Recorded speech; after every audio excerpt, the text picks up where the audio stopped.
Assalamu alaikum wa rahmatullahi wa barakatuh. Bismillah, alhamdulillah, wassalatu wassalamu ala rasulillah wa ala alihi wa sahbihi ajma'een.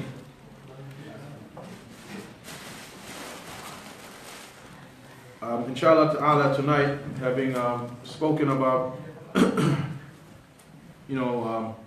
sunnah and bid'ah last week, and also at EHT, I had actually given two separate lectures related to the issue of death, but then I actually remembered I actually didn't cover the sunnah, the things that you can do after, in order to benefit the deceased after the person has passed away. So inshallah ta'ala, tonight we'll talk about that topic.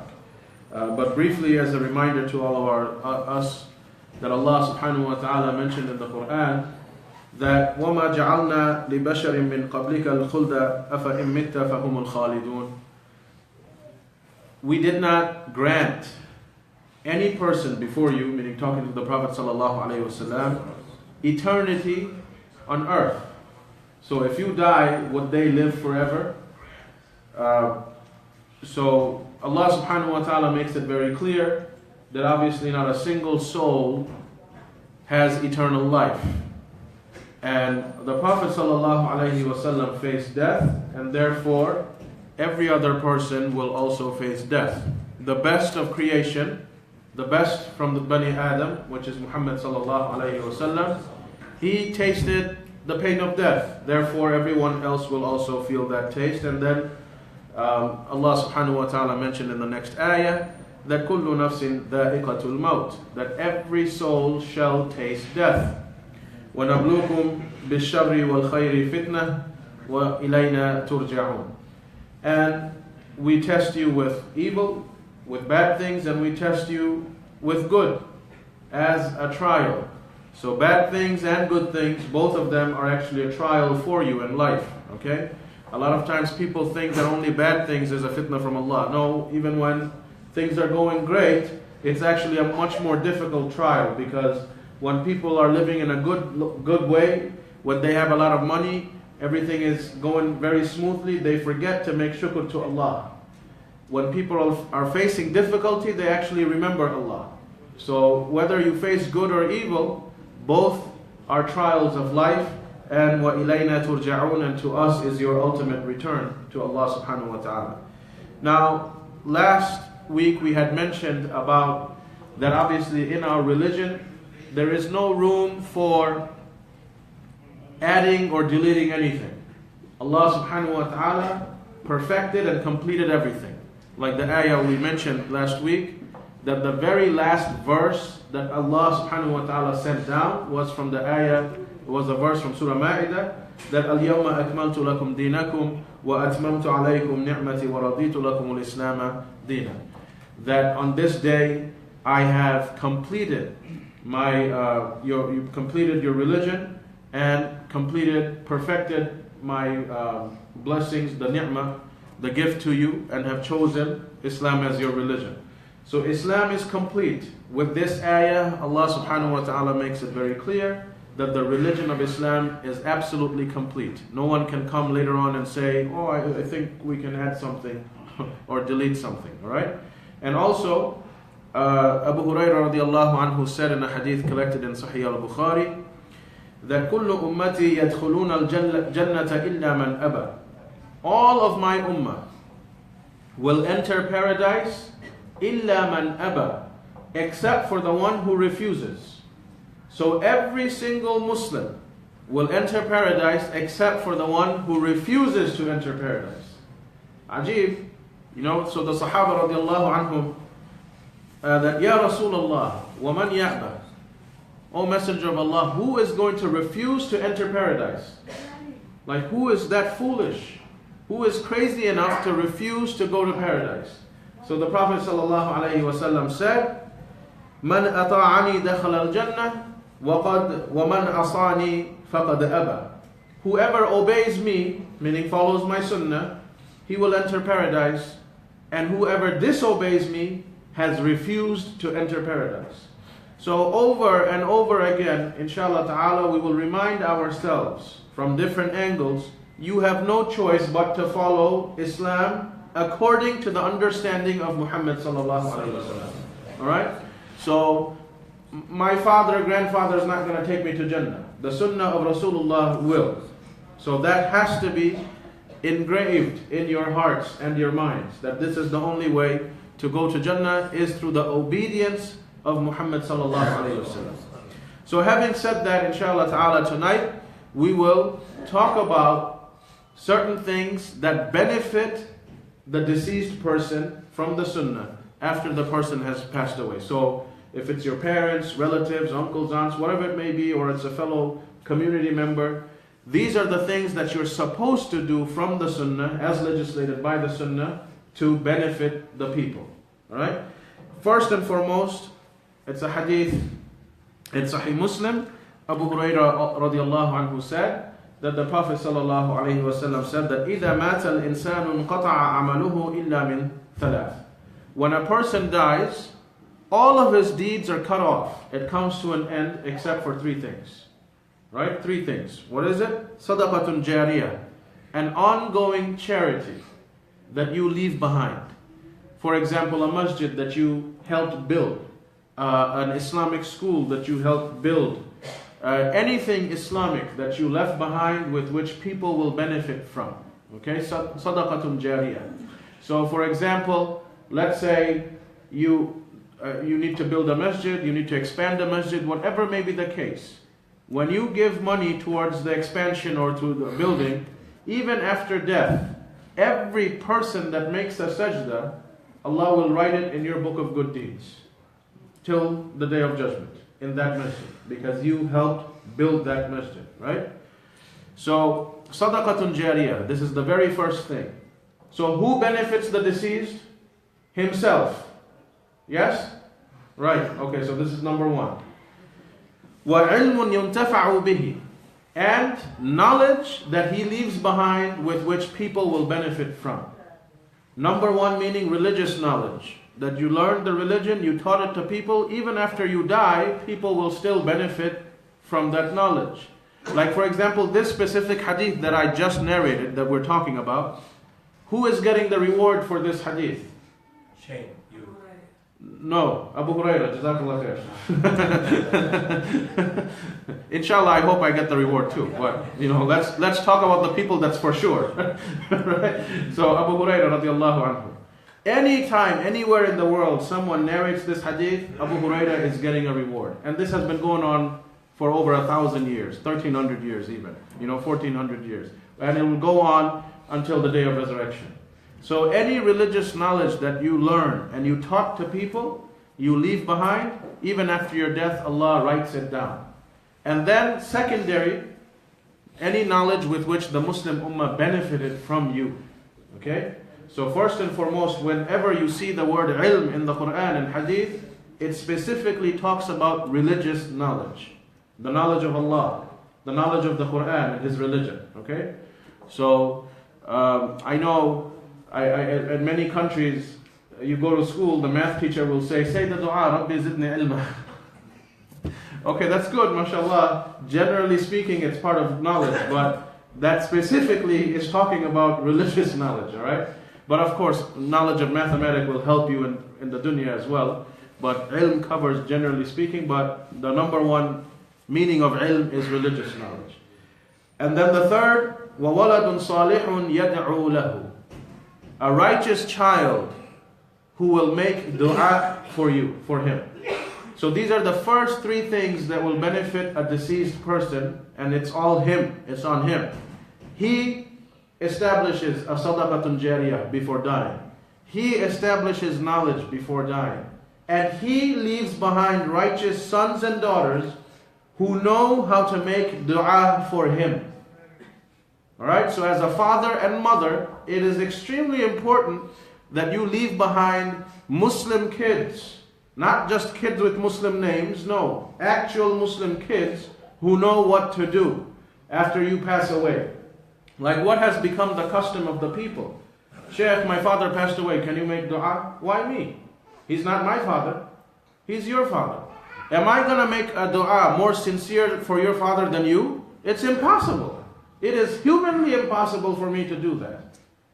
So these are things that unfortunately, because our importance on the deen lessened as generations went by, we start looking to outsiders for the help. No, this is on you.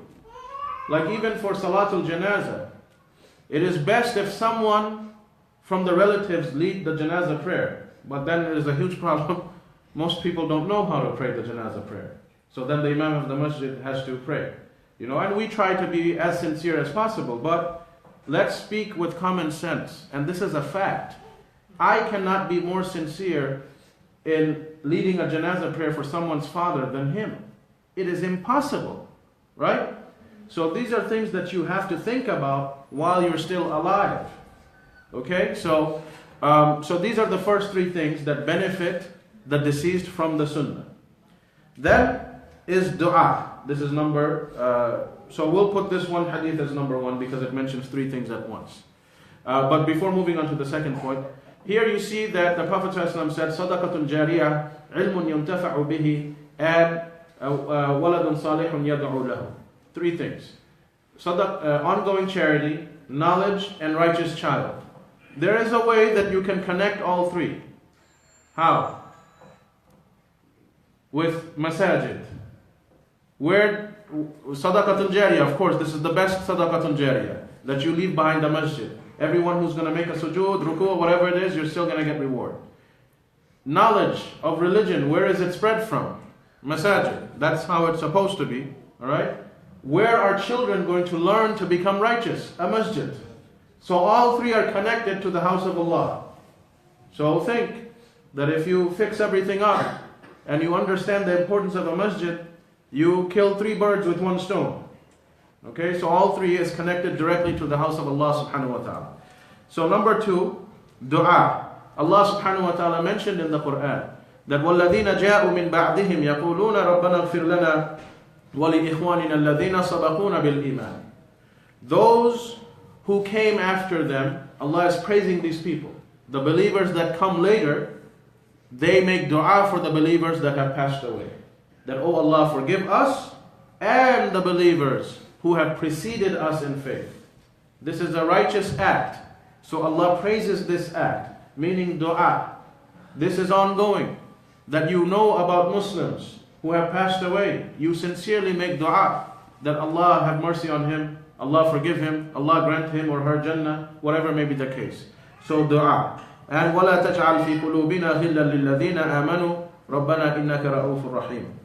And do not put any type of ghilla, meaning hatred, in our hearts for one another. Our Lord, you are full of kindness and most merciful.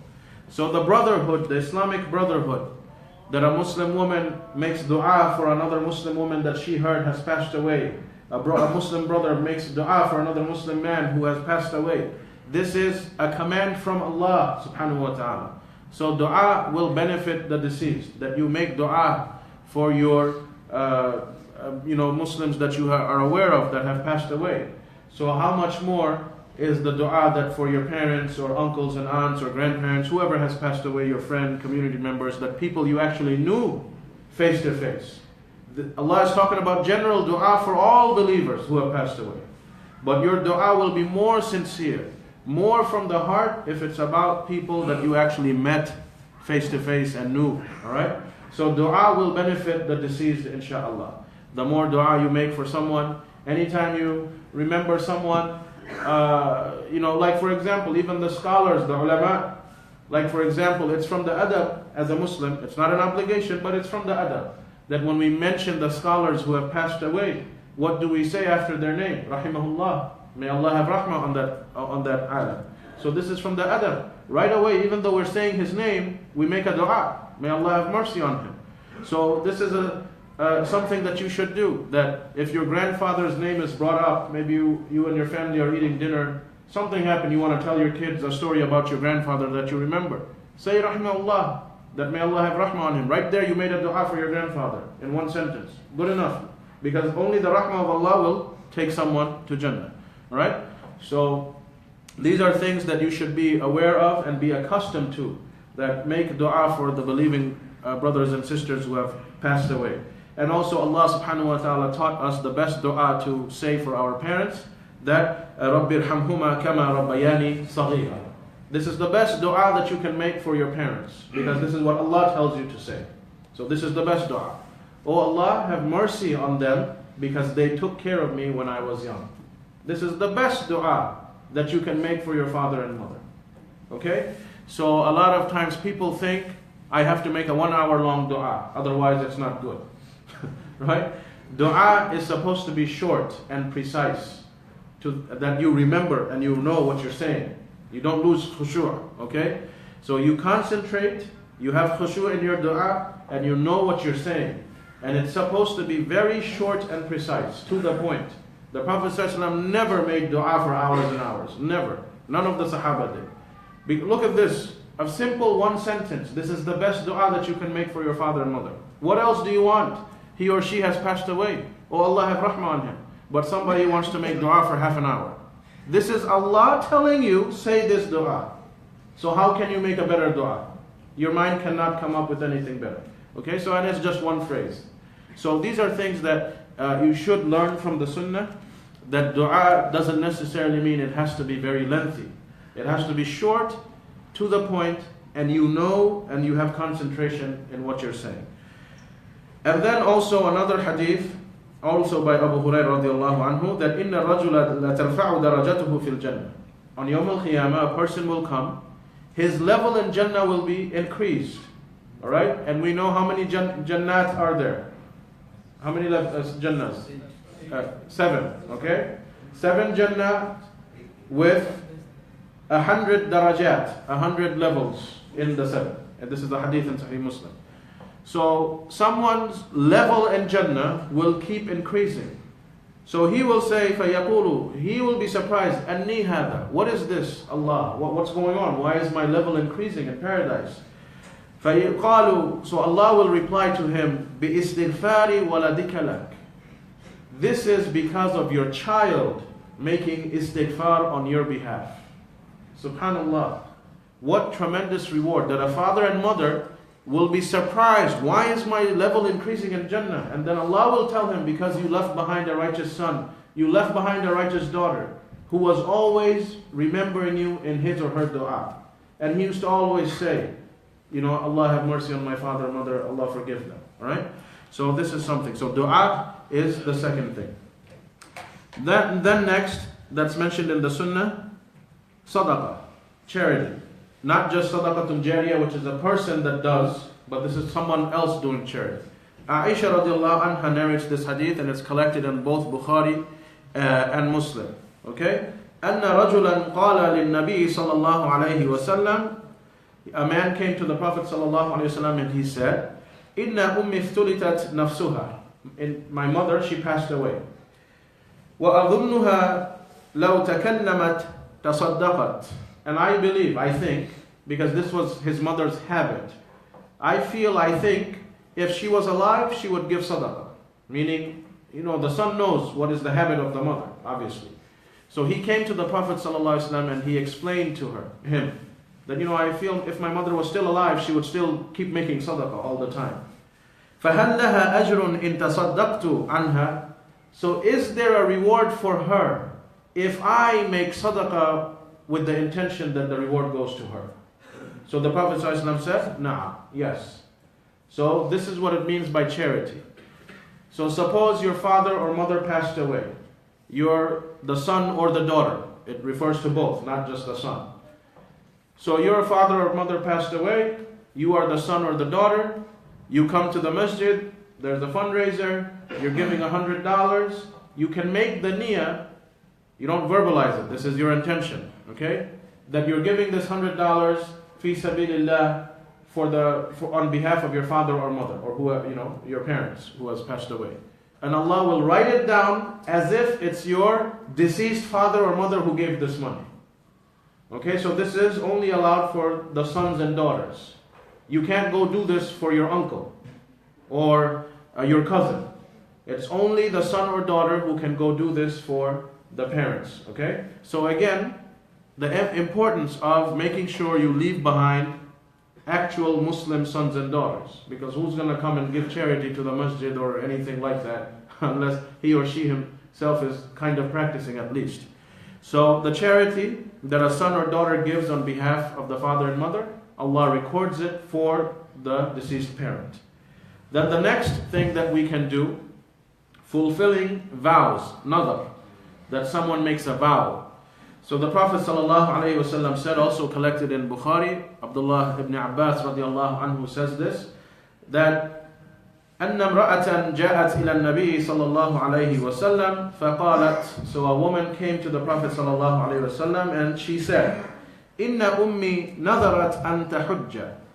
My mother, she had vowed to make Hajj. She made another. She vowed to make Hajj. فماتت قبل أن تحج. But she died before fulfilling that vow. Okay? أفأحج عنها. So this woman asked the Prophet ﷺ, can I make Hajj on her behalf? Because she had vowed to make a Hajj, but qadr Allah, she passed away before fulfilling that vow. So the Prophet ﷺ said, نعم, حجي عنها. Make the Hajj on your mother's behalf. أرأيت لو كان على أمك دين. Do you not see that if your mother was in debt, أكنت قاضية, would you have not paid her debt? قالت نعم. So she said yes. So the Prophet ﷺ said, فَقْدُ اللَّهَ الَّذِي لَهُ. So you should pay the debt that you owe to Allah. Because when you vow, it is a debt that you owe to Allah. And I'll explain this in a bit. فَإِنَّ اللَّهَ أَحَقُّ بِالْوَفَاءِ. Indeed, Allah has more right that His debt be fulfilled. A vow is something that you make and it becomes like a debt that you owe to Allah. Another. Like let's give an example. You have a question? Huh? Yeah. Another. Yeah. So the vow, for example, let's say this. Oh Allah, if my son passes his exam, I'm going to give $5,000 to the masjid. That's a vow. So now you made a condition with Allah. Allah didn't ask for this. And there's other ahadith in Sahih al-Bukhari, the Prophet ﷺ actually discouraged. Don't make vows. Okay? It's not something that is encouraged. He didn't ever encourage. Don't make these type of, go make. It's not haram, but it's makruh, like disliked. But let's suppose someone did make it. It becomes fard. You have to fulfill that vow. So let's say, oh Allah, if my son passes this exam, I'm going to give the masjid $5,000. It is now fard on you to give that $5,000 when Allah makes your son pass the exam. And if you die without fulfilling that vow, your offsprings have to fulfill that vow, have to pay that $5,000. So nadar means a debt that you owe to Allah. You made a transaction with Allah, and Allah gave you what you asked for, but now you're the one with your own mouth that made this, so you have to do it. If you don't pass, if you fail, so do No. So, okay. So now you don't wish that your son fails. So of course you're making a dua that usually people do this when they become too emotional over something. Alright? So, oh Allah, if my son passes, I'll give $5,000. Now of course if Allah willed that your son failed, or didn't get the grades that you wanted, you don't owe that $5,000. Okay, so it was conditional. But whatever the case is, if it does happen, then you have to fulfill that vow. So this woman came to the Prophet ﷺ and said that her mother had vowed, for whatever reason, that she will make the Hajj. But, she died before making it. That's why the Prophet ﷺ said, go fulfill that vow on her behalf, go make the Hajj on her behalf. The next thing is also fasting, siyam. And another woman in another occasion came, and this is in Sahih Muslim, also narrated by Ibn Abbas radiallahu anhu, that Ya Rasulullah, inna ummi matat wa alayha sumu nadrin afa asumu anha. O Messenger of Allah, my mother passed away. She vowed to make siyam. She had some days that she vowed, but she died before fulfilling that vow. Should I fast on her behalf? The Prophet ﷺ said yes. So fasting is only allowed if it was a vow, if it was another. But otherwise, no, you don't go fast on other people's behalf. Okay, so this is very specific. Allah forbid, your father or mother passed away, you knew about it. It's only when you know about it that he or she said, I vow to Allah that I'm going to fast next week 3 days, for whatever reason. And Qadr Allah, your father or mother didn't make it until next week, you knew about that vow, you have to fulfill those 3 days of siyam. Okay, so fasting is only permissible, recommended for the deceased if it was a vow from the person, him or herself. Otherwise, no, you don't fast on behalf of the deceased person. The next one is similar, repaying debt. This is a hadith in Abu Dawood. Jabir ibn Abdullah radiallahu anhu, he said this, that كان رسول الله صلى الله عليه وسلم لا يصلي على رجل مات وعليه دين. He refused to pray Salatul Janazah for a person who had debt. The Prophet ﷺ knew that this person has debt. He refused to pray his janazah. I'm not going to lead his janazah. Then of course one of the family members said, I'll repay his debt, no problem. Okay? So this is something, and the Prophet ﷺ, debt, he left it open. It's not just the children. If it's a nephew, if it's a niece, if it's a cousin, anybody can fulfill that person's debt, because the Prophet ﷺ then said to the person, Inna sahibukum ma'surun bidaynihi.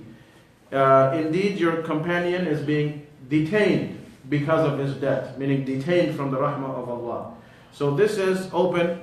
If Allah forbid someone leaves behind debt, this is your relative, your family member, pay off his debt, no problem. Okay, this will be a sadaqah for you, and it will inshallah benefit that person. Okay, so paying off debts.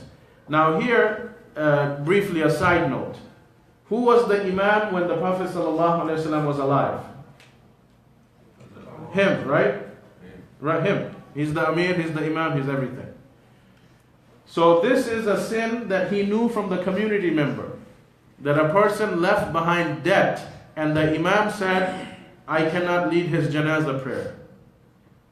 So, if there is someone worse, someone sells drugs, someone sells alcohol, someone, Allah forbid, murdered, it is not permissible for the Imams of this ummah to lead that person's janazah.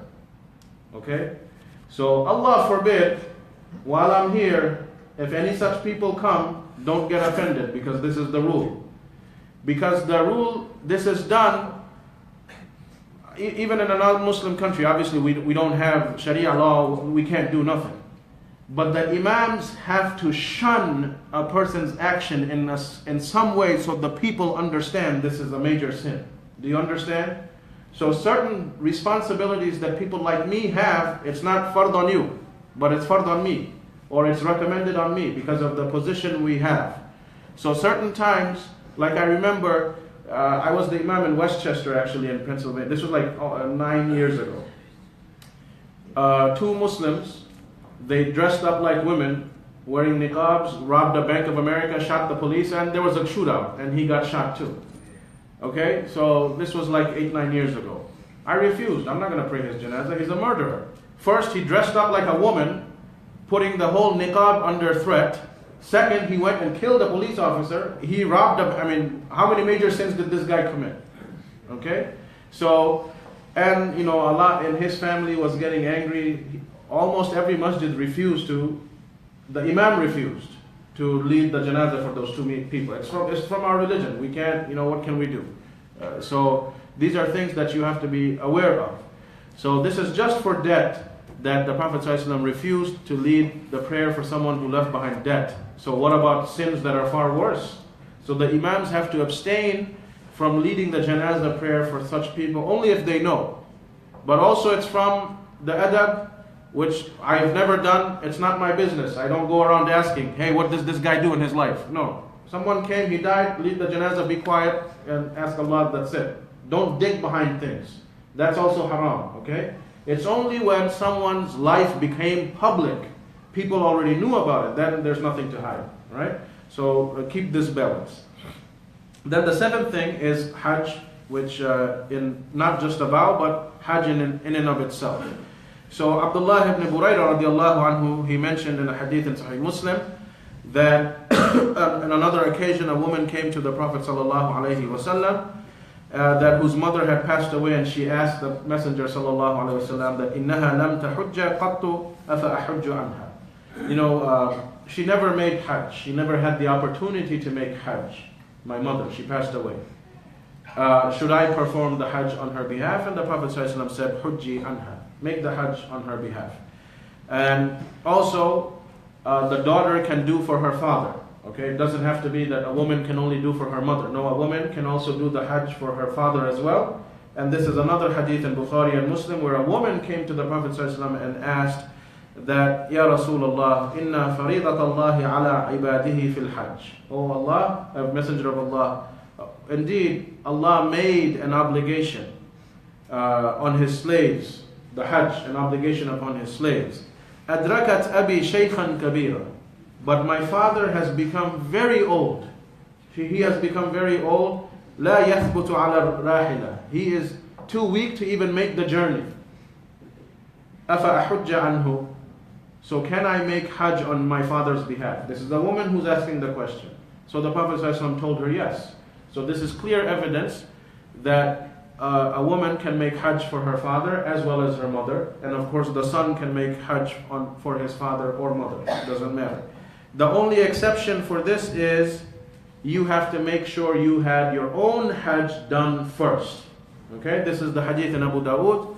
The Prophet ﷺ once noticed that Ibn Abbas said that أن النبي صلى الله عليه وسلم سمع رجلا يقول لبيك عن شبرمة. He was there and he heard a man making the talbiyah that I am here عن شبرمة, for Shubruma. So the Prophet ﷺ stopped him. Man huwa Shubruma? Who's this Shubruma that you're saying? You know? So he said, Akhun li, it's my brother. He passed away, so I'm here to make Hajj for him.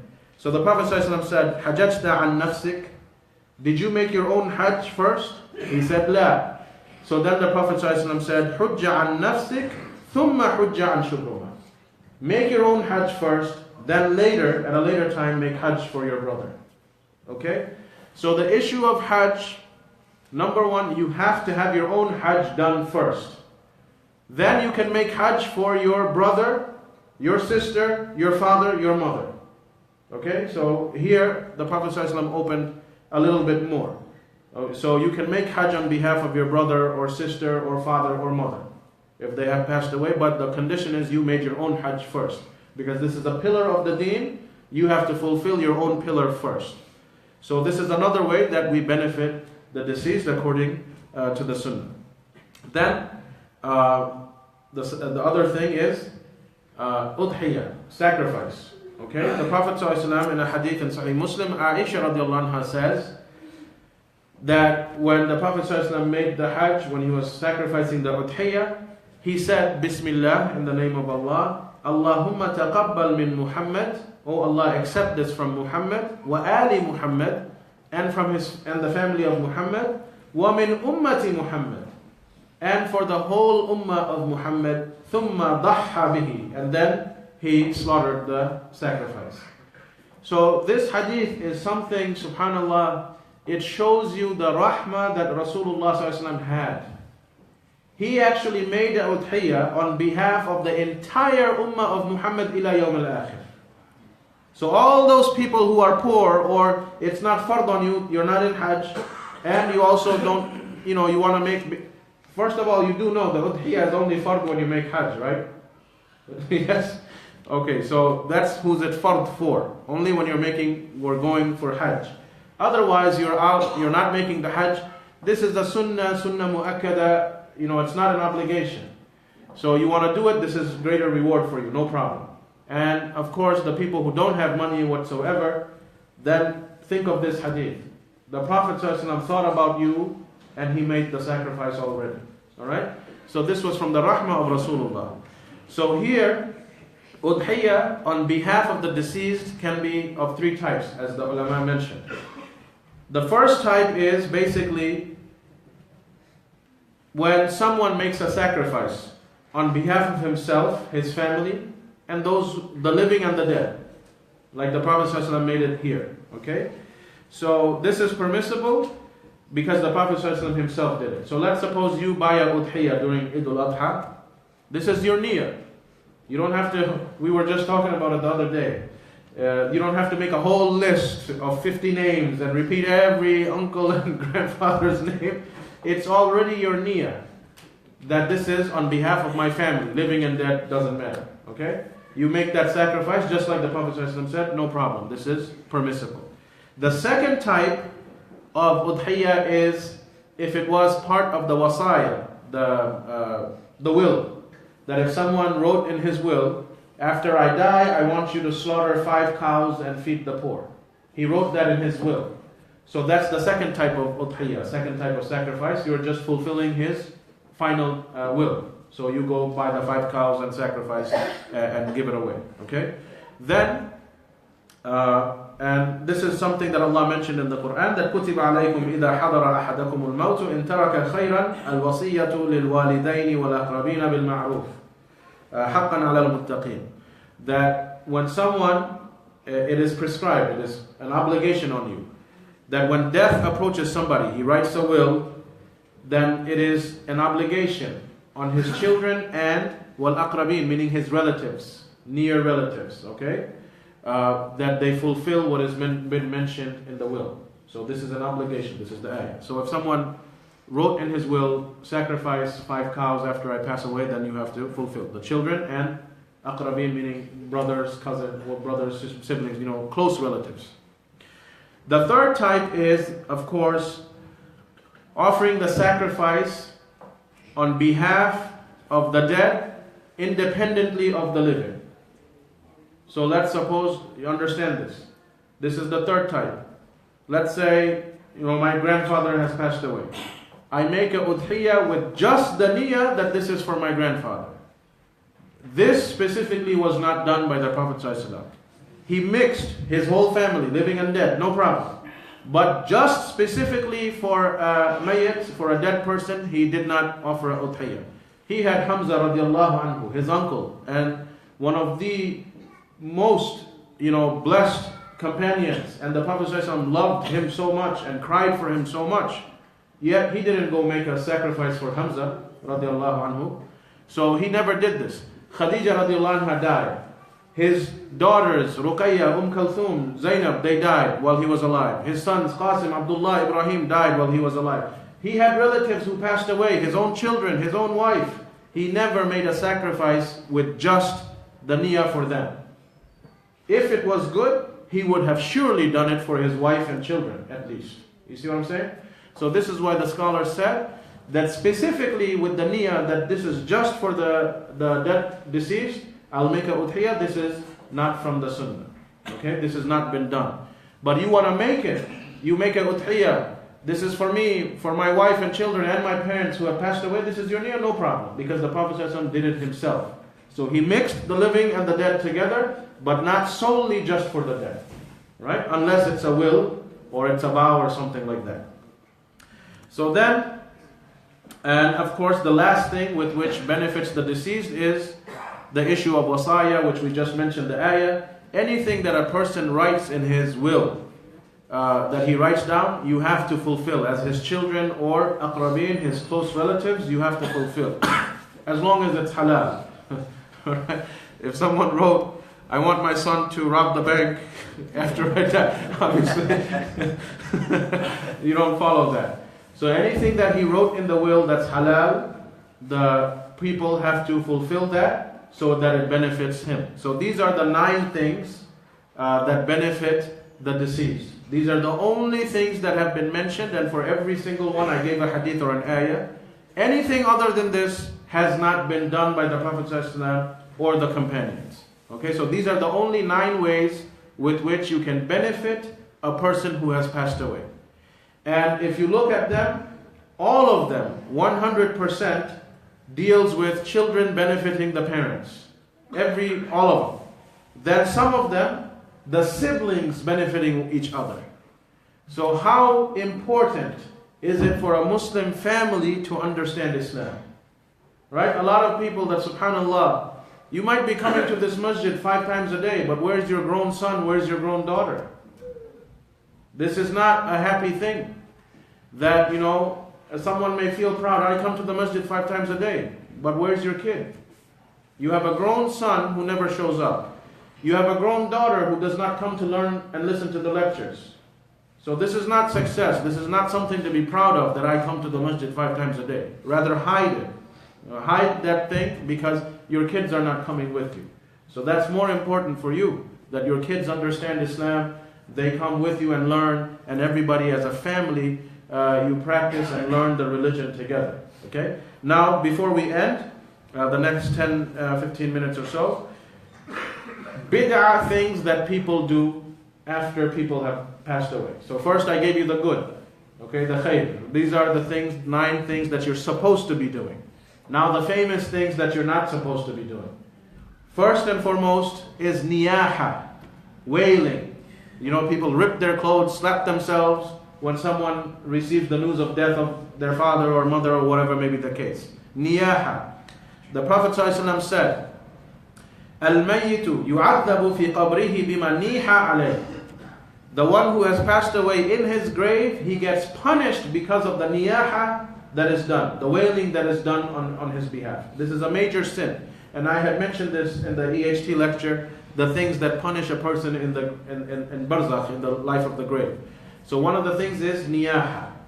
So if you passed away, you better make sure while you're still alive, right, that your family, especially your wife and children, and the women of your families. But unfortunately, you know, back in the day it may have been women, but nowadays I've seen even men, subhanAllah, they're ripping their clothes and slapping themselves. My father, what? Abi, oh no, why? This, that. So even men are emotional like this. It's not just women. So while you're alive, it is your duty that you tell your sons, your daughters, anyone who knows you, listen, this is from the kaba'ir. Cry, be sad, make dua for me, but don't do this. Don't do this. I am free from you. So as long as you have taught them, then this is no problem, because this is the hadith. When Umar radiallahu anhu was murdered, this is in Bukhari. When Umar was murdered, assassinated, Ibn Abbas came to Aisha radiallahu anha, and he said, Umar, he forbade the entire ummah, don't even cry for me, because he was afraid that someone's going to do niyaha. So he said, don't even cry, don't shed tears, nothing. So then Aisha radiallahu anha, she told Ibn Abbas, Allah said in the Quran, وَلَا تَزِرُ وَازِرَةٌ وِزْرَ أُخْرَى. Allah doesn't punish someone for the sins of another person. Then she explained to Ibn Abbas that the understanding is, if a person approved of niyaha, he himself approved of it or did it himself, and he died, and then his relatives made niyaha, that person is the one who will be punished. But if he was openly saying that niyaha is a major sin, don't do this for me, then he is saved. And Imam Bukhari actually titled the chapter when he collected these ahadith, that bab, the chapter of قول النبي صلى الله عليه وسلم, the statement of the Prophet صلى الله عليه وسلم, يعذب الميت ببعض البكاء أهله عليه إذا كان النوح من سنته. The statement of the Prophet ﷺ that someone who has passed away will be punished in his grave by the niyaha of his family if it was his habit. Okay, so this is something very important. So while you're alive, explain to your family, this is a major sin. When I pass away, don't cry in this manner. If you did this, you have done your job. Inshallah, you will not be punished in the grave. And those who do it, of course, this is a major sin. It is a bid'ah. It does not mean you love your person more. And usually, brothers and sisters, you will see the one who does this is the one who was most detached from that relative. Like, and I've seen this, you know, doing this job for so many years. I knew a father, he used to complain about his son almost on a daily basis. My son, he lives in another state. He never even calls me when I'm in the hospital. And I'm witness to it, because we even went to visit. We were there. His son did not call him even once. Even when he's sick, goes to the hospital, his son never used to call him. He lives on the other side of the country. Then, Qaddar Allah, this father died. You know, somebody from the relatives called, his other children called this son of his. Everybody else was normal. His other sons, his other daughters that actually saw him every day were normal. This son came, he starts screaming and slapping. I mean, what, you know, so even I know the complaint against him. So it happens a lot. The one who puts on this show, it may not be show, it finally strikes him that I have lost, I have no more chance to connect with my parent. Probably that is what strikes him and he goes crazy. But whatever the point it is, you have that connection while you're alive. Don't become a maniac because it's not going to help you. You're doing a haram, and Allah forbid, it may not help the person who has passed away. So this is the first bid'ah that is widespread, the wailing. And you will see a specific group of people do it a lot. It's actually part of their deen. It's part of their religion to do this. The Shia. Have you ever seen the women dressed in all black next to the grave, slapping and crying? Right? So it's part of their religious belief that they have to do this. Alright? So, but anyways, the second thing that's a bid'ah that has become very widespread is na'i, which means announcements, like the announcements that they used to make in Jahiliyyah. Abu Hurairah radiallahu anhu said in a hadith in Bukhari that anna Rasulullah sallallahu alayhi wa sallam na'a an-najashiya fil yawm alladhi mata fi.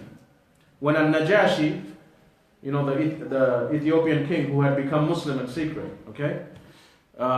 When Najashi became Muslim and the news of his death came to him, the Prophet ﷺ, the news of his death came to him. وَخَرَجَ بِهِمْ إِلَى الْمُصَلَّى. The Prophet ﷺ went to the musalla, the prayer area. فَصَفَّ بِهِمْ وَكَبَّرَ عَلَيْهِ أَرْبَعَ تَكْبِيرَاتٍ.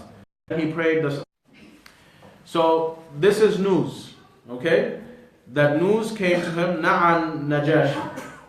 That this is a news, widespread news that has reached. So this is what the meaning of word Na'i in Arabic is. News of death. Widespread news of death. So announcing the death of someone.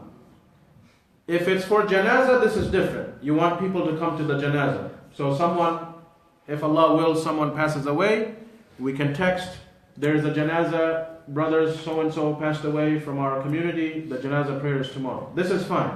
The purpose is to bring people to the janazah. Do you understand? But what is wrong is, like in Jahiliyyah, what they used to do, if a noble person from Quraysh had passed away, they would pay a person who would ride a horse, ride through Mecca, all the towns, all the small tribes, Fulan mat, with, screaming from the top of his lungs. That is the na'i that is forbidden. That type of announcement. So in today's time, like for example, Shaykh Albani rahimahullah has explained, like in a lot of countries, and it happens, they still have microphones. Someone dies, a person is paid throughout the whole town. So-and-so has died, so-and-so has died. That is the haram thing to do. If it is just for janazah, you told few people, you told the masjid people that are coming, you find that is completely fine.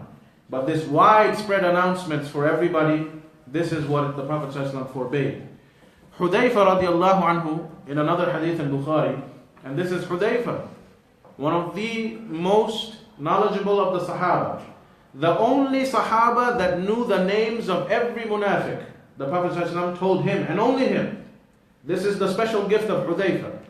Hudayfa radiallahu anhu used to tell people, his students, when I die, don't even announce. Whoever washes me, wash me. Whoever is present, pray the janazah and bury me. He was so fearful that someone may turn the announcement into na'i. So this is how the Sahaba took it, that restriction is, right? But nowadays what we have, someone will even say, make sure when I die, tell the whole world I died. But you did nothing, right? No one even knows you, right? So that's what is a bid'ah and what the Prophet ﷺ forbade. Now, announcements is allowed, as the Prophet ﷺ made it clear, when a Muslim leader who was good to his people, just a good leader, or an alim passes away, then you make the announcements, because they did something directly related to the ummah. This is a respect that Allah gives to them. So for them, yes, you can announce. Yes, bro. It's a sister at the door asking for Muhammad Mu'min. She asked for it to be announced. Oh, a sister looking for brother Muhammad Mu'min.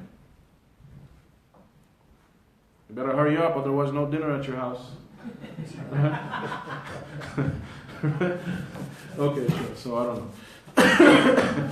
So alright. So that's the type of announcement that is forbidden in Islam. But it's only allowed for an alim or a person, a leader who has done great things for Islam or whatever may be the case, okay? So the same thing, and I'm going to tell you, brothers and sisters, something, because maybe this is the first time you're hearing this. I did not say this before because the past 11 years I came as a visitor. So I did not say this for 11 years. The same concept applies when you announce the death in the khutbah. Okay? I'm telling you, it is a bid'ah. You're not supposed to do this in the khutbah. The khutbah is not to announce deaths or any announcements. Now, since I became your Imam the past 2 months, if you have noticed, if you remember, when the death request came, I stopped announcing it in the khutbah. I don't do it. After we finish the khutbah and salat, then I announce it. That's fine that there's a janazah. Okay? So inside the khutbah is not an announcement for deaths. It's a time to explain things. So even for myself, I actually, Qadr Allah, last year I went to Bangladesh when my grandmother died. I prayed her janazah, came back. The following Friday, actually, I did the Jummah here. No one heard me announce that my grandmother died last week. In or out or any time. Because this would become an announcement. Okay? She died somewhere else. I'm not going to make an announcement because, alhamdulillah, she was a person of Taufiqe, knew the Sunnah, and followed the same Aqidah and Manhaj too. So this is something that we don't do. Okay? So unless it's someone who did a lot of Islamic work, an alim, a leader. That's the respect that Allah gives them, and the Prophet ﷺ would allow that. Okay? But if it's just regular people, we can say it. No problem. Let's suppose, you are friends with a few of the community members, you can say it. Actually, my parent passed away, inshallah, make dua for her, this, that, whatever it is. Now, if it's a community member, yes, we will make the announcement because we want people to come to the janazah. Do you understand the difference? Okay? Tayyib, inshallah. So, this is the thing that we are to be careful of. The last thing, or the second last thing, mourning for more than 3 days. Okay? The Prophet ﷺ said in a hadith in Bukhari and others, Habiba radiallahu anha said this, that the Prophet ﷺ said, لا يحل لامرأة مسلمة تؤمن بالله واليوم الآخر. It is not allowed for a woman who believes in Allah and the last day أن تحد فوق 3 أيام إلا على زوجها 4 أشهر وعشرة. That if someone passes away, she mourns more than 3 days, except for the wife who has lost her husband, then her mourning time is 4 months and 10 days. This is the only exception. And Allah mentioned this in the Quran as well. So for every other person, if your father passed away, mother passed away, whoever it is, no matter how much you love them, 3 days is the mourning period. A lot of times people in many cultures, they mourn for a week, a month, days and nights. Like in the Palestinian culture, if someone passed away, that first Eid after the death of their father or grandfather, whatever may be the case, they will not even go out for Eid. I mean, subhanAllah, where did this come from? Or people are mourning for days, months. This is all bid'ah. 3 days is our limit. You get back to your normal life after 3 days. The only exception that Allah gave, if a woman loses her husband, then she mourns for 4 months and 10 days. This also should show to you, sisters and brothers, the relationship between a wife and husband is extremely special. A woman, look at this. She loses her father, she can mourn for 3 days. She loses her husband, Allah said mourn for 4 months and 10 days. You see the importance of the husband in the life of the wife? Okay, so this is something that obviously we all make mistakes in, and we have to reconnect and get this thing properly understood in our marriages. So, when people stop their lives for months and years, this is all bid'ah. 3 days is the limit by the Prophet ﷺ. Then, of course, things that many people do, the Quran Khani, when someone is coming, they died, they give one juz here, another juz there, they select 30 people to recite 30, this is all bid'ah. The Prophet ﷺ never, again, his wife Khadija died, his daughters, his sons died, his uncles died. He never sat and recited Quran for them. The Prophet ﷺ, he never did this. And he died, his wives were alive, his companions were alive, no one recited the Quran for him. So if this was good, then obviously the Prophet ﷺ would have done it. Simple as that. So reciting the Quran for the deceased, there's absolutely no record of this, of anything. Then the next thing that a lot of people do is Salatul Ghaib, which is offering the janazah prayer in the person's absence. Like for example, someone dies in California, we're going to do a Salatul Janazah in this masjid. Why? People did his janazah there, inshallah. Right? So this is something that is not from the sunnah. You don't pray 2 janazah prayers for the same person. Okay? No matter who he is. Right? So the only time you don't pray Salatul Ghaib, we have the dalil. When Najashi died, because he was a Muslim in secret, everyone around him was Christian. Jibreel came and told him that Najashi became Muslim, he has died, nobody prayed his janazah. So what did the Prophet do? He took everybody to the masjid and prayed the janazah prayer for Najashi. So if you know for sure that someone died, his janazah was not prayed, then you pray it in some other country, even no problem. But this is impossible in today's time. I mean, there's Muslims, mashallah, everywhere you go. So somewhere, someone has had a janazah prayer. Okay? So if the janazah has been done, you don't repeat the same prayer twice. It's just like, are you going to pray Salat al-Dhuhr twice? No, you're not. So janazah has been done, so it's been done. And the last thing is the food that people do. In Arabic, that aza. Okay, in the Bengali culture, you guys call it kulkani, right? So, or things like that. So whether it's the feeding is done on the 3rd day, or the 7th day, or the 10th day, or the 40th day, any of this feeding, this is also a bid'ah. That you don't feed the family that invites people. It's a feast because so and so. This is the 3rd day, this is the 10th day, the 40th day, or death anniversary. Every year they keep feeding people. What is the sunnah? The Prophet ﷺ said in the hadith in Abu Dawood, when his cousin Ja'far ibn Abi Talib, okay, the brother of Ali radiallahu anhu, when he died, was killed in the battle of Mu'tah, the Prophet ﷺ came home to his wives and he said, Isna'u li ali Ja'frin ta'am. Cook, prepare food for the family of Ja'far. Why? فَقَدْ أَتَاهُمْ مَا يَشْغَلُهُمْ أو أمر يشغلهم, because something has appeared, which is going to keep them busy. Okay? This is the sunnah. Someone's father died. You don't tell that woman, guess what, lady, you have to now cook for 100 people. This is dhulm. The Prophet ﷺ said, you go take the food because they lost a family member. Let them mourn in peace for 3 days. That is the sunnah. But the people have done it the exact opposite. So many, culturally speaking, I know this, that a woman loses her father, loses her husband, loses her son. She's busy cooking for the next 3 days for hundreds of people. So this is dhulm on this poor woman. So what the sunnah says, someone died in the house, you go take the food and offer the condolences. So let them not worry about cooking. Let them be in peace for 3 days. So look how the bid'ah switches the sunnah. Okay, so this is what we're supposed to do, inshallah ta'ala. And with this, sisters, if you have questions, write them down. Brothers, you ask your questions in person. In person. Yes, brother. I have a question. Is my mom, she can work in the park because she have a knee problem. So if I do for her, behalf of her, like Umrah, so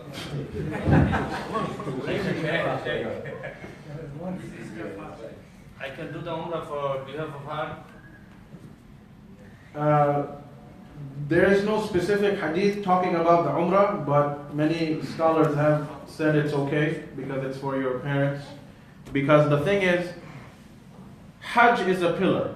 Umrah is a sunnah, a nafila, whatever you want to put it as. So we have dalil for the Hajj because it's a pillar. Someone's unable to do it. The child wants to go do it on behalf, no problem.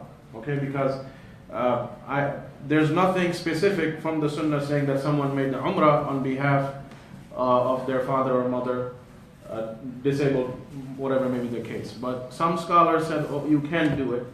But even then, they said if you at least made your Umrah or Hajj first too.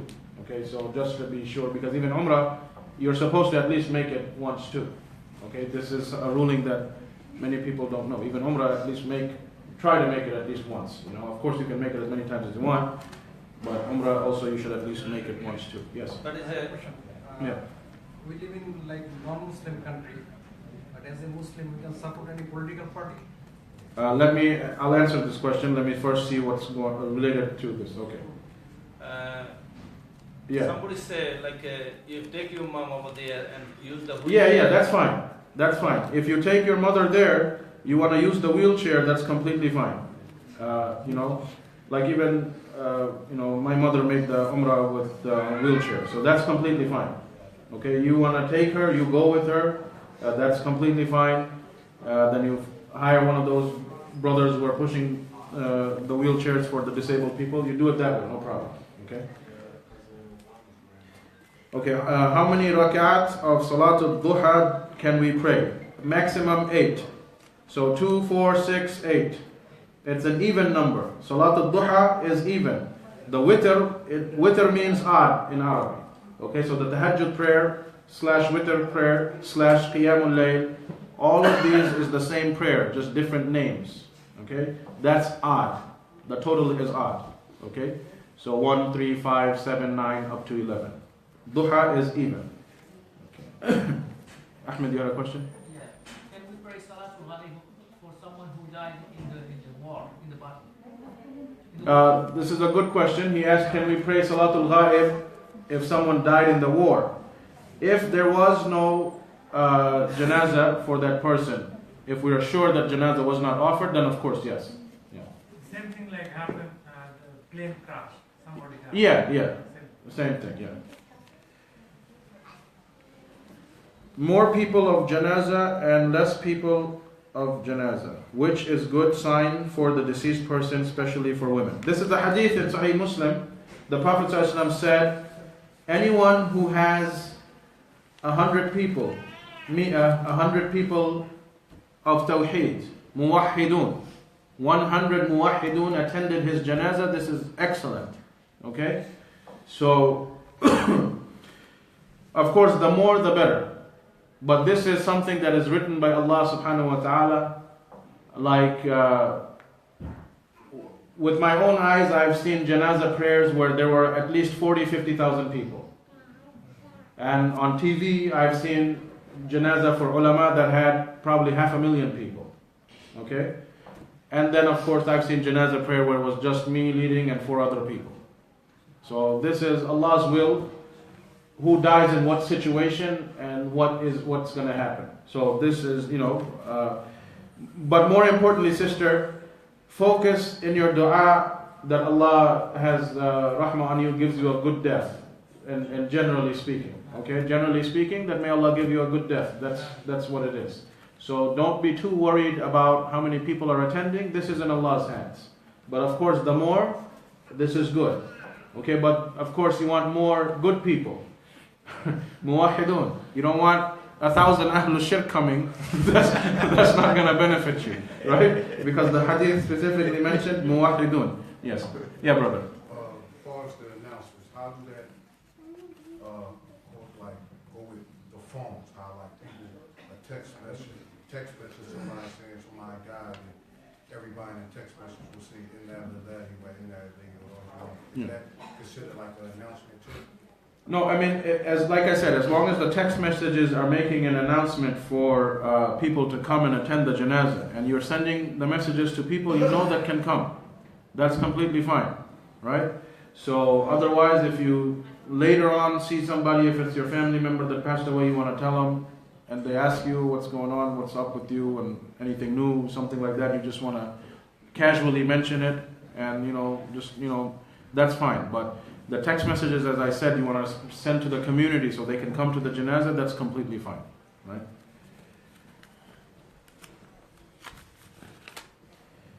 With their prayer, want to do after tahajjud salah, but could not wake up and Fajr adhan already called. What time can we do? Okay, this is a hadith in Sahih Muslim. Jabir ibn Abdullah radiallahu anhu. The Prophet ﷺ told Jabir, the best time to pray witr is the last third of the night. And again, let me repeat. Tahajjud, witr, qiyamul layl, salatul layl, tarawih. 5 names for the same prayer. It's the exact same prayer with 5 names, okay? So anyways, it's the best thing to do is to pray it in the last third of the night. If you can't, he told Jabir, make it the last thing you do qabla tanam, before you sleep. Right before you go to sleep, make sure this is the last thing you did. Pray your tahajjud / witr / qiyamul layl. If you cannot wake up in the last third, okay? So that is the best way. I know a lot of you pray Salatul Isha and pray the witr right away. Okay, this is not the best thing to do unless you're going to go home and sleep right away. Then it's fine. Okay? Otherwise, the best thing is right before you go to sleep, you pray your witr, you also go to sleep with wudu, which is a sunnah. So you do 2 things at the same time. But if you know that you can wake up, it's your habit. Alhamdulillah, you're strong enough. You can wake up in the last third, then save it for the last third because that is the best time to pray. Okay? So, yes, brother.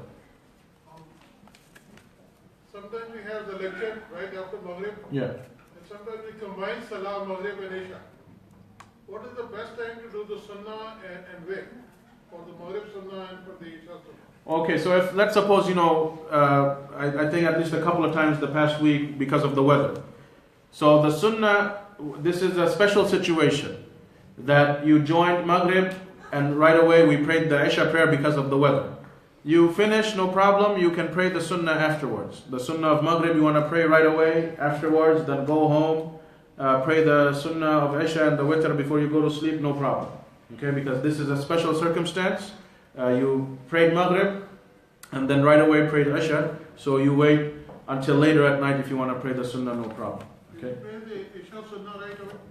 No, okay, so I was saying that you want to pray the Maghrib Sunnah right away, you pray it, and Isha Sunnah you have time at your house to pray it at that right time, so wait for that. Because it's also better to pray Sunnah in your house anyways. Okay, so you wait for that and pray it at that time. Okay, I just answered that. For the lecture? For the lecture? Sunnah, Maghrib Sunnah? The lecture you can, unless if I'm fiddling with starting things to start up, you want to quickly pray Sunnah, no problem. But if you see me already, then listen to the lecture, pray the Sunnah afterwards, inshallah, no problem.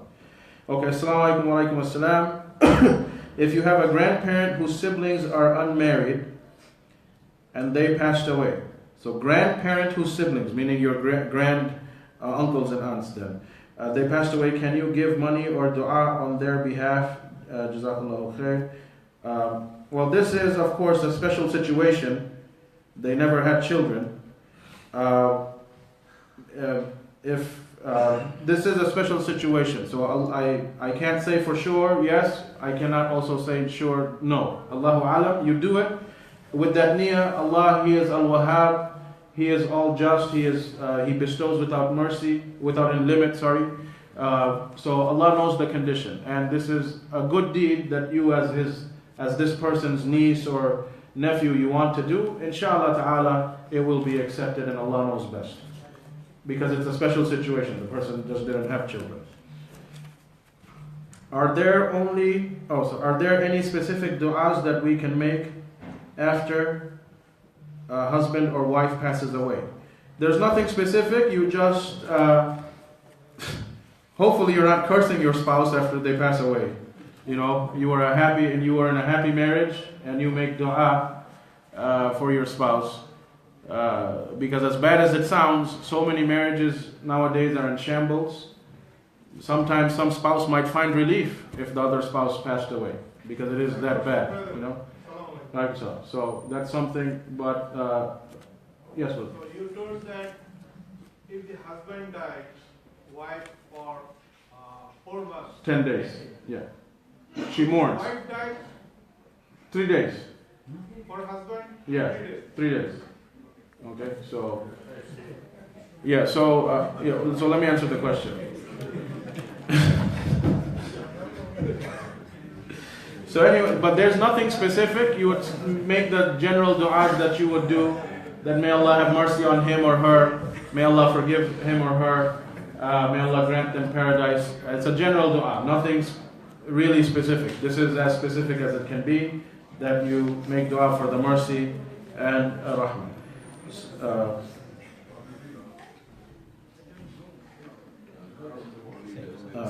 Okay.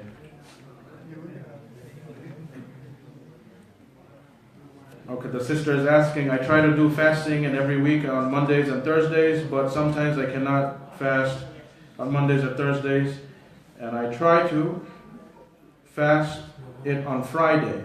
But some people say if I do fasting on Friday, I have to do fasting on Friday and Saturday. I want to know what is the hadith. Okay, this is a specific hadith. You're not allowed to fast on Saturday by itself or Friday by itself. Okay? So this is something that you cannot do. And also, sister, the other thing is, Mondays and Thursdays is a sunnah.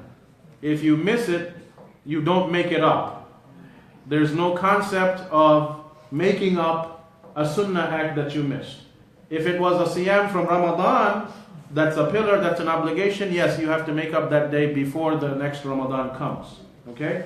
So if it's your habit that you fast Mondays and Thursdays, for whatever reason, if let's suppose your haid came in, your menses came in, for that week you didn't fast, don't worry about it. Or maybe you're sick or you're trapped, something happened. But your habit is to fast Mondays and Thursdays. For whatever reason you could not fast, Allah will still give you the reward because it was your regular habit. Okay, this is a hadith, we actually covered this a couple of months ago and the reminders. If something is from your habit that you do it regularly, then something happens by the will of Allah, either sickness, traveling, whatever it is. Allah will still reward you for it when you miss it because that was your regular habit. This is how merciful our Lord is. That's one point. Second point, if you miss a sunnah, this concept of making it up is actually bid'ah. You missed Mondays and Thursdays. You don't have to make it up on another day. Okay, so that's only applicable to Ramadan siyam. Two more questions left, then we'll give that manage. If a person died and he or she has a relative, not he, she. So he or she has a relative in different countries and they make a janazah namaz for him or her 2 times in 2 different places, and they didn't know that it's not allowed. Well, anything that you do without knowledge, that you did not know, you genuinely did not know, inshallah there is no sin on you. When the knowledge comes to you, that's when you're supposed to change. Okay? So if someone did that without knowing, inshallah no problem if they prayed to Salatul Janazah together. This question actually reminds me something. Again, we want to be in the habit of good things, in the best things. I know in Bengali and Urdu you say namaz, but the word is salah. Try not to replace this word with a different language. Because salah, linguistically, it means dua. And of course, after the Sharia of Muhammad, it means the salah that we're doing, which also consists of dua. This is the best type of dua. Okay? So, my Bengali and Urdu is equally weak, so I don't know what the word namaz clearly means. But I know it's a replacement for salah. But these Islamic terms, keep it Arabic because this is the Islamic terms that Allah chose to say it as. Okay, so it's out of the respect for our religion. Try your best to be in the habit of keeping these as Arabic terms. Okay, inshallah. I'm not saying it's haram, but I'm saying it is better for you to keep it as Arabic, inshallah. And with practice and habit, you'll be able to do it in no time. Salatul Tasbih is a sunnah or bid'ah. This is the one where every rakah 72 times, right? Yes. Yeah, okay. This one, sister, there's about 20 or more hadith scholars who said that the hadith is weak. And then there's about 10 to 15 hadith scholars who said that the hadith is hasan, is good. Okay, so this is an issue of ikhtilaf between the hadith scholars throughout history. So we have a very large number of hadith scholars who said this is not authentic, and we have also a decent number of hadith scholars who said it's not sahih but hasan, which is good, which we would do. So I can recommend that if you want to do it, because the hadith says those who at least do it once in your lifetime, you want to do it, that's fine. You want to do it at least once, inshallah ta'ala, no problem. Allahu alam. But since there is ikhtilaf about the authenticity of the hadith to begin with, don't do it every Friday or once a day or once a month as the hadith has mentioned. You want to do it just once in your lifetime so that Allah knows which group of scholars is correct. Just for that, no problem. Okay, but since there is a heavy ikhtilaf, don't do it on a regular basis. And Allah knows best. Can we celebrate birthdays only with family? My answer to you is no. And of course, birthdays with a big party is obviously a no. Here's the reason why I'm saying it's no. As a Muslim, we should be proud of the Hijri calendar. Okay? We should be proud of the Hijri calendar, which unfortunately no one follows except for a few Arab countries. Right? The Christians came, colonized us, and gave us the Christian calendar. As a Muslim, when you're born, the date always changes. Every year is coming 10 days ahead, right? So you might be born, what's today's date? 22nd. Okay, March 22nd, 1970. But March 22nd was something in Islamic months. And it's not going to be March 22nd every single year. So as a Muslim, March 22nd is not your birthday to begin with. You see? Let me give you my example. I was born in Dhul Hijjah. This Dhul Hijjah, I'll be 38 years old, inshallah, if I'm alive. But in October, I'm going to be 36. There's a difference of 2 years between the Islamic, my actual birthday that Allah chose to give me. Because the Christian calendar doesn't change. The lunar months are shorter.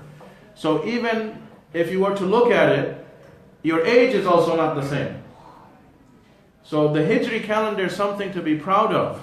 And that's why, alhamdulillah, even for my children, of course, for documents, I have to go by our masters, the Christian calendar, right? Because they govern us. But I write down the Hijri dates for them. And that's from our religion. Value the Hijri calendar because that marks the beginning of Islam. Our Iman is connected with the Hijri calendar. And this is something from Umar radiallahu anhu. Who even knows the Islamic months, follows the dates? Nothing. But this is the beginning of Islam. This is where Islam, the times began from. So we should value the Hijri calendar. So regardless of whatever ways, now let's suppose you now start recording your Hijri date for your next kids. Can you do the birthday just by yourself? Somebody was asking you a question. As a Muslim, can he participate in any political parties? Yeah, I'll get to that. That's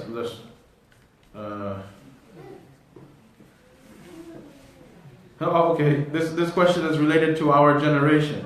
When someone died in another country, is it okay if people attend the janazah by video call or FaceTime? No, it's not okay. So you don't have to do this, inshallah. You have to be present. Salah is done by people physically present. Okay, so, okay, the last question. Okay, but let me answer this question. So the birthday issue, I have same question. don't do it. Like for example, there's a hadith in Sahih Muslim. A person came asking about Monday. The Prophet ﷺ said Monday is a good day to fast. The doors of Jannah are open. Allah is more, du'as are accepted. And it's also a day when I was born. So you want to celebrate your birthday, the day of your birth, go fast fi sabilillah for that day as a shukr to Allah for giving you life. Yeah. So, yeah, okay. Before I answer the brother's question. Oh, you have the same question too? No, not same question. Some of them get married with the phone or email. Oh, some people get married with the phone. Through phone.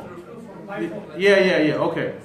This is something that is discouraged by the scholars, especially in our times. But now you have video. Let's suppose if it's people that you know for sure. Okay, you know them, you went, visited, sat with them, whatever it is. The wali is there. You already finalized everything for whatever reason. Because of work, he had to fly back to America and somebody's in another land. You want to use the video for that and do it. Okay, but even though I won't do that. So don't ask me to do phone marriages or video marriages. There's a reason. Most of the times, as it is, people don't even know who they're marrying. And now you're leaving it to, like, you literally don't know the person. Okay? Marriage, even in Islam, the Prophet ﷺ, when he told people when they're getting married, you are physically present talking with that prospect. You are physically present meeting and asking people around. Right? So this is where a lot of people go wrong. Somebody gets married over phone because his uncle last saw that guy 20 years ago and he thinks he's still the same. No, 20 years is a long time. 20 days is a long time, to be honest, when it comes to giving your daughter to somebody. So you can't really thoroughly check the person. And a lot of sisters fall into trouble because they end up with a man who they were told is nice by someone who knew him 20 years ago. And then it becomes a very troublesome marriage. So to protect that, this is why it's discouraged, okay? To protect that. But if there is a situation where everybody knew everybody for years and years, and this is something they prospected, fixed, there's a wali present, and everything is properly done, for whatever emergency reason, one of the, either the bride or the groom had to go out of country or city for whatever reason, and they have to do that marriage at that time because everybody is known, and it's done with the proper way, you can see it, you want to do it, no problem, okay? But at face value it is discouraged. Specific cases may be okay, but you'll have to analyze each individual. Now last question for this brother, and then we'll give the adhan and the iqamah. Yes? How about getting married with the talk code? Maybe somebody places you with another country. Oh, you're not supposed to get married blindly. Yeah. No, not blindly, but you have somebody instead of taking...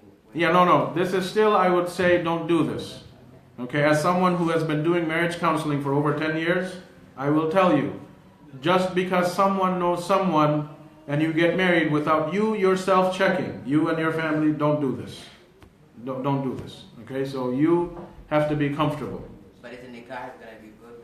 Yeah, it's going to be good, but it's not the smartest way to get married, especially in our times when almost everyone has not 2 faces, but 10 different faces. You know, so just don't cause yourself trouble. You know. Okay, so the last question, and then we'll break. So the brother asked about us and living in non-Muslim countries. Let's say the parties we have, the donkey and the elephant, or if there's a snake or hippo next year, who knows? That's the mascot they gave. So they did this to themselves, not me. Right? You open the door, I'm going to enter. So whether it's the donkey or the elephant, meaning Democrat or Republican, or as Muslims living in non-Muslim lands, what is important for us is to make sure that as Muslim American people, we receive our rights. No matter where it comes from, that we receive our rights. In the presidential election, it is completely useless for you to be screaming in the street, vote for this guy, vote for that guy, because the system here is different. Each state carries different points. You could be stuck, let's say you're in Texas and you're a Democrat. It's useless for you as a Democratic Muslim to vote because the whole state is Republican. It's useless, right? Because this is the fair democracy that the people preach here, right? And if you look at the history of America, the states that were predominantly slave-based, they created a system that would leave minorities without a voice. Those who know American history, you'll know this. The southern countries are the slave owners. They kept it the points there are only for the white Christian Republicans, whatever it may be the case. Minorities don't have a voice. So this is one scheme that a lot of immigrants people don't know. But we grew up here, we studied the history, we know this. They devised a system to keep black people behind and other minorities. That's one. Second, as a Muslim, when you support someone, it means you support him in everything. So if you say, I'm a Democrat Muslim, I'm going to ask you, so that means you support homosexual marriages? Simple. Straightforward question. This is from the most hideous of our sins that Allah legislated. Why will I support a group that says queers can get married to each other? No. So you have to fear Allah first. So these are things that you have to know as a Muslim. That if I jump into these parties, I'm also supporting what they're doing. And I have no power to change anything. This is their land, their laws. We can't do anything about it. You have a choice to either support or not support. Who's forcing you? No one. So don't support in that manner. But let's say we live in Atlantic City. We have control over, more voice over the mayor. Hey, 15-20% of the kids in Atlantic City High School are Muslims. Whoever is the guy, whether he's from the donkey party or the elephant party, our kids need off on day of Eid. That's what the Muslim is supposed to do. I don't care who you are, but I want my rights as a Muslim, just like the Jew has an off for Hanukkah and Ra'as as-Sana. I want, as a Muslim, off on the day of Eid. So these are the things as a Muslim that you're supposed to do. Okay? And this is what the scholars have mentioned, that we don't go full-blown out supporting. It doesn't matter who's in power. You have more voice when it comes to the city council, the mayor. You have more authority. You can make changes and get changes. But the presidential election, you have if it's Trump or Hillary, how's it going to affect the Muslims of Atlantic City? What's going to happen? Nothing. But you have actually more voice in the mayor elections and this and that. So you go tell the candidates, all the Muslims work together. That's what you're supposed to do when you are in a non-Muslim land where you are minorities. All the Muslims go together. Hey you, there's 1,000 of us. Are you going to give us our rights? And put it in paper, don't verbalize. That's another condition. The ulama, they said, it has to be written. If you, whatever it is, you Muslims, you'll get your day Eid off. A man will not be fired in Atlantic City for having a beard. A woman in Atlantic City will not be fired for wearing a hijab. This is where the Muslim is supposed to act and talk about. And this is what the scholars mentioned. Okay? But a lot of times, brothers and sisters, they waste their time. And then they bring that fitna inside the masjid too. Or in their families. That's haram. Outright haram. That you are supporting kuffar, and because of your love for the kuffar, now you're fighting with your Muslim brother. This is really wrong. So we work together as Muslims to bring these rights to us. You have the right to do that. Same thing as a Muslim, I don't know if anybody here is from India. In India, Muslims are a minority, even though there's 200 million. But you're a minority. And one of the Kibar al-Ulama, one of the great scholars alive today, his name is Wasiullah al-Abbas. He's one of the Imams or the Ulama of Mecca. Okay? And he's from India. So he gives lectures in Mecca and he also teaches in al-Qura and other places. He's one of the Kibar al-Ulama of today. So he even gave the same fatwa to the Muslims of India. You guys are minorities. Get the right state-wise. Each state has a different council, whatever it is. It's easier for you to get those rights in the city or the state. The whole country is a big project. No one cares. And actually the guy will lose his election if he openly supports Muslims. Right? So no one's going to do that. So the city you have control over. That's what the Muslim is supposed to go. You fight for your rights. It's not about Democrat Republic. That's wrong. It's about you as a Muslim. The Muslims in Atlantic City, Egg Harbor Township, whatever may be the case, we want our rights as a Muslim, whoever is the mayor or the senator of this place. Okay? Did you understand the difference? So that's where we draw the line and keep the balance. But also at the same time, remember, it is illegal in American law for any 501c corporation to push a political party. It's illegal by American law. Okay? No non-profit organization can push a political party unless it's a directly related political party non-profit. Religious organizations are not allowed to push a specific party. It's illegal by American law because you're a non-profit. You're not supposed to be engaged in politics. Serve the community. Even the kuffar know what the non-profit's for. You serve the community. That's your main goal, right? So this is something that also I wanted to mention. But is this clear? Okay, so the main thing is we have to get our rights as Muslims in whatever city we live in. Then you have done your job. Otherwise, you have wasted your time and you're going to be accountable to Allah subhanahu wa ta'ala. So if you're a Democrat, this is one thing. They support everything. Everything is okay. Republicans, only hardcore white Christian. I'm not with you. Either way. So both parties have a lot of religiously, Islamically invalid concepts. So we cannot support that.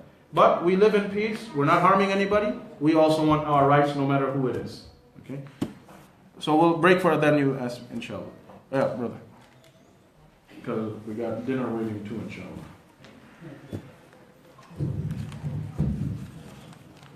Allahu Akbar, Allahu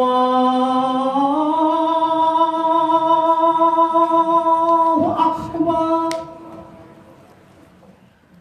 Allahu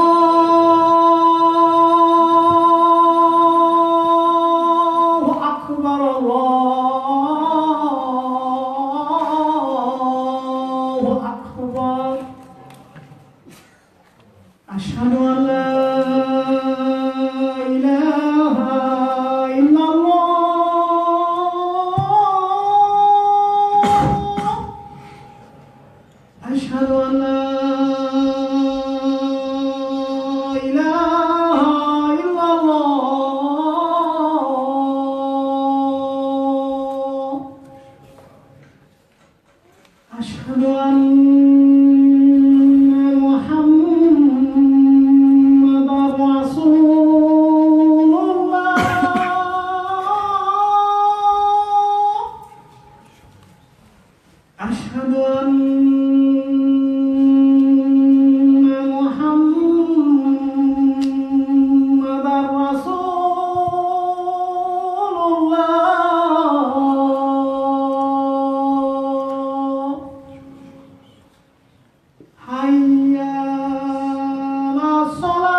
Short question or long? Okay, all right. Any other last question? Inshallah, short one. Okay.